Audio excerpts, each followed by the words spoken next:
Just about ready to go. Set and racing. From the 1,000 meter mark, Skizzle Drum was a little bit slow into stride over there.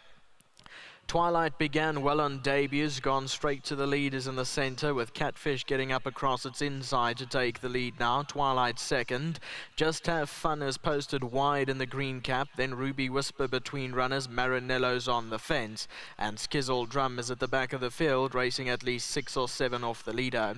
Coming down the elbow now with 500 metres from the judge, and out in front is Catfish as clear a length from in second. Twilight in the middle.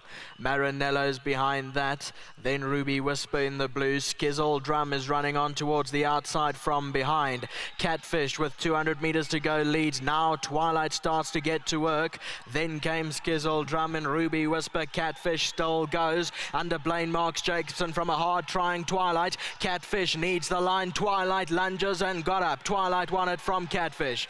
Then came behind that Skizzle Drum, Ruby Whisper, Marinello, and further back in the field was Just Have Fun. Here's your head on replay. Catfish on the left-hand side is the leader. Twilight in the red noseband in the centre, in the colours of the Werners family, with Keegan DeMello aboard, eating into that lead, and gets up to win it just before the line. 7-1-4-6, the provisional numbers for the second race this afternoon.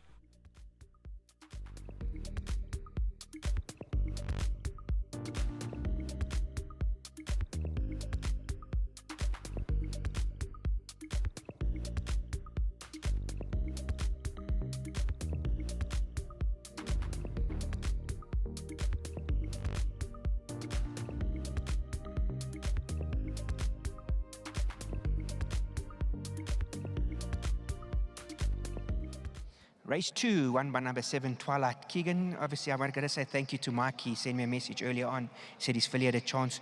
She looked so well in the parade ring and the way to the start. She looked very professional.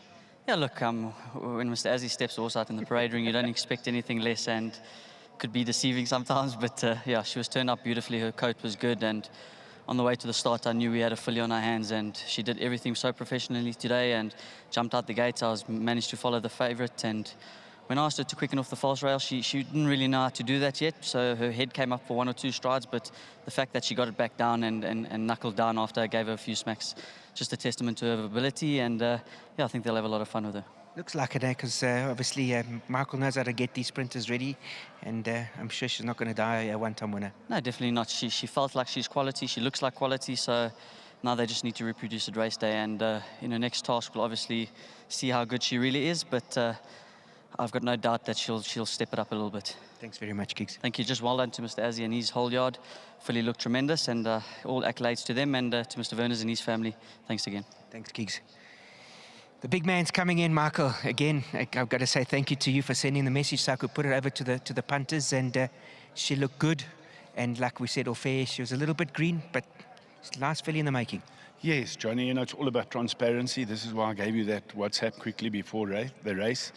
But thank you, first of all, to Lawrence Werners, his family, to Anthony Janidis. Anthony and I go back long ago when he was still with Harry in the stable, when I was a young man and less condition. But the filly won well, Johnny. You know, when Keegan was going after that, was for 2 or 3 strides, she sort of hesitated, and I thought, has she jumped a patch, or she threw her head up, and I thought, oh. But then when he asked her, she knuckled down and really came at it. It was strong, and she won a good race, and there's room for improvement. We haven't got to the bottom of her, and I'm just very happy that I have a decent horse for Lawrence. Michael, obviously, I mean, it's still early days. She's just won a maiden. Future plans for her? Johnny, funnily enough, I nominated her in the Ruffian and the Stormbird before she raced. So I thought she would be good enough to run in those races. It all depends on how she comes out of this. I'm going to have a chat with Lawrence, see how he feels about it. But if she's not 100%, I wouldn't even go there. So we'll wait for a later stage. But she's a nice filly. I think she has a bright future. To my staff at home, Dumasani, who's my boss man, and all the other staff, thank you so much for their work. They work tirelessly. To Craig and Bruce, who do all the PRO for the stables, thank you to them. They're absolute champions. Thank you very much, Michael. Well done. Thank you, Johnny. Right, Anthony's going to come and represent the Werners family. Anthony, she did look well in the parade ring, and like Michael said, everything, she won a good race today. Great ride from Keegan.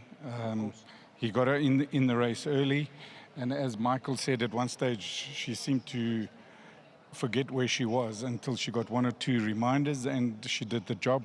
Very well done to Michael. You saw she looked $1 million in the ring. Michael always brings them out looking smashing. So well done to Michael, his team at home, and of course my mate Lawrence and the Verners family.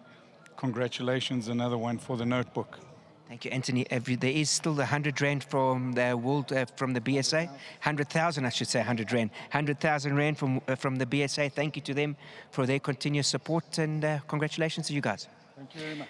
There we go. And obviously we have got Carlos taking, Carlos is the winning groom. He's not here. Mzazi going to come get it. Congratulations to him. There we go. Unsung heroes, I always say. World Sports Betting, again, thank you very much for your continuous support. There you go. Number 7, Twilight, winner of race 2. Keep an eye on this filly. Michael thinks she's quite decent, and won't be long before number 1, Catfish, breaks his maidens.